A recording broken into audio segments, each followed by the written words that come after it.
Welcome to Cornerstone Talks podcast.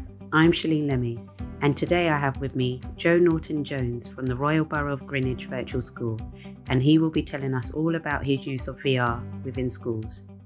Thank you, Joe, for joining us today. Why did you start using the VR? As a NAVASH conference, that's the conference for virtual schools, a couple of years ago, where there's lots of stalls of different kind of organisations and companies, kind of broad what they've got going for them.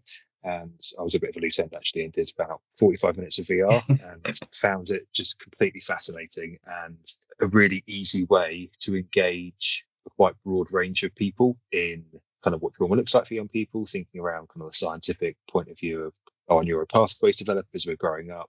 And we were really eager to be able to show a very different and innovative new way of delivering training to a wide range of different organisations. What does that training look like?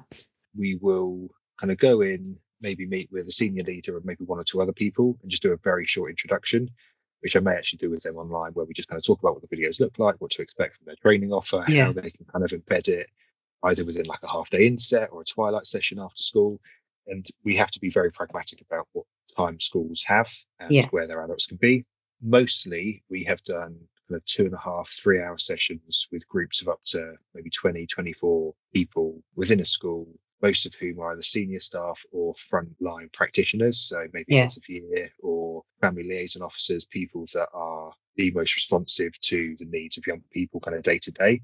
And we'll do the videos from the very beginning, so that kind of the unborn baby, then we'll talk about kind of like really adverse childhood experiences. At that point, we can diversify about how we might move forward. Do we want to do like children's sexual exploitation? Do we want to do some criminal exploitation? Do we want to talk around kind of maybe some neurodiversity needs as well? And that's all based on the school's kind of needs. Great. So just picking up on, obviously, in terms of the schools and what you were saying about speaking to them first, what have been some of the challenges that you may have found from the schools? The words trauma and inclusion get thrown around quite loosely, and you really need to try and work out what inclusion really means for that school. So I would always take a trusted adult that I know who will help me manage the emotions within the room.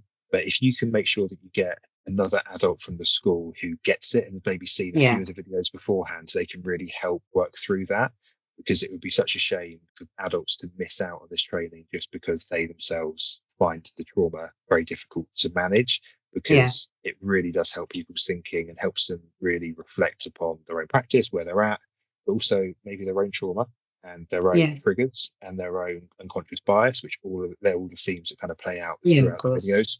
So what difference are you seeing that the VR makes? It excites people and it's interesting. It's an innovative way. So it pulls more people into the group that you'd have in the first place. And it's not trying to reinforce what people already know, but it's about getting them to really see it and live it through the child's experience. And that is the difference. Until you have done the VR yourself and experienced it, you cannot compare to a normal trauma training. And I've had lots of very experienced practitioners, kind of head teachers who've been doing this for many, many years in really, really challenging areas with really vulnerable families, who go, this has really helped moved my thinking. Almost a bit of a remotivating factor as to why we do this every day. Why do we get up and support these families? And without the VR, it's very difficult to improve the quality of your normal training. And this has just given us a completely different dynamic. And I love the fact that in the borough, I'm known as the VR guy, which is great. It just gives us. Love that. Are you using the VR in both primary schools and secondary schools? And just thinking about what kind of differences I had between the different schools? Yeah, so this is quite specific to the video. So typically in our primary schools, and just to be clear, we offer this to all of our schools, so primary, secondary, alternative provisions. And in fact, we've had a really good uptake from our alternative provisions who have been very interested in doing this. And because the APs tend to have a smaller staff pool, it actually means I can pull the whole school together with the virtual reality headsets and really shift culture. With the primary schools, it tends to be, we focus a lot more around how do we change our practice in schools? So thinking around Riley's experience at school and what that looks like for her, and standing by the lockers, and how do we judge our own temperature as adults when we're walking into situations where we're not quite sure we know what's happened. And the aftermath of that is often adults in school feel particularly stressed and strained and challenged when actually they've got such a load of things to do, that how do you judge your temperature as an adult when you've dealt with 12 children that morning who are all presenting with needs? But thinking around what you actually do is you use it as a prop to be able to open up and explore how do you support whole school development and change with that.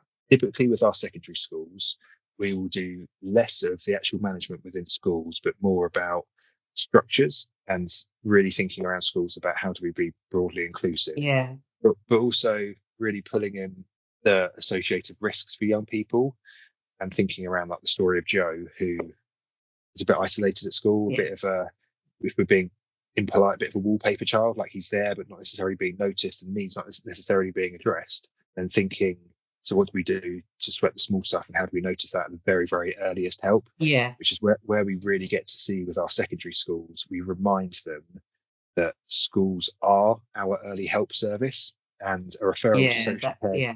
doesn't fix the problem. It acknowledges the problem and there can be further support put in place.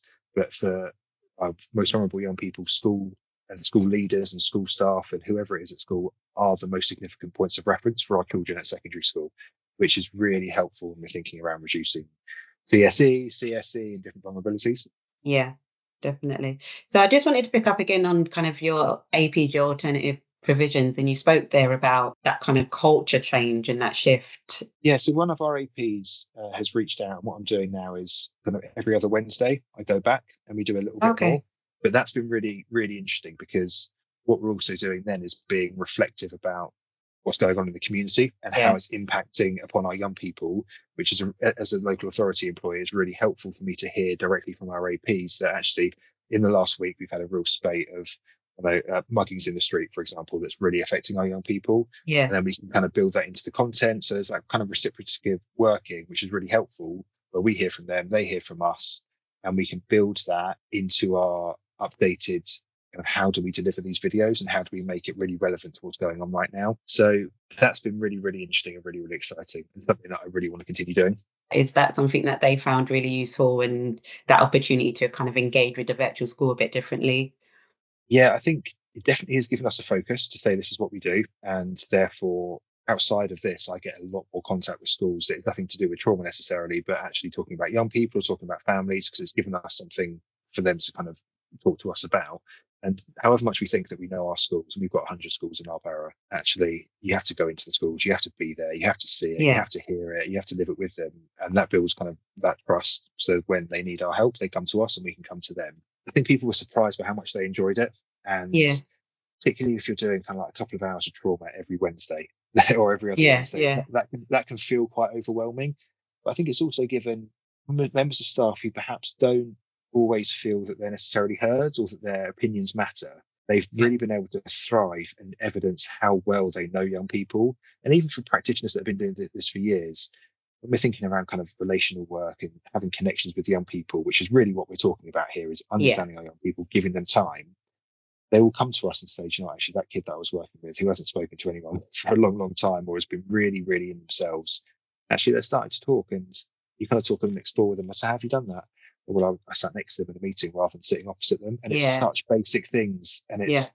it's kind of about, I call it the smokescreen behaviour of, we don't need to deal with the screaming, shouting, storming child. That we have to notice that, of course we do, but actually Yeah. what we need to do is to really help them regulate quickly, get them back into a safe place, do some distraction work, then just start talking to them. And they'll tell us in their own special way what's going on for them. Yeah. Ironically, and maybe coincidentally, talking about trauma and doing the traumatic videos and being a part of that has really helped practitioners understand our young people's needs a lot better and see it very, very differently. I would love at some point to be able to kind of say that the schools we've been into, there's been a drop in the suspension and exclusion rate or an improvement in attendance. I haven't got that far yet. That would be something I'd love to be able to kind of give some Yeah. proper data to. But what I do have is I have adults who are saying this matters and it's changed our thinking. And sometimes that's all you need to do. It's like turning like a massive ship, isn't it? If you're turning a ship around, you need to go in a different direction.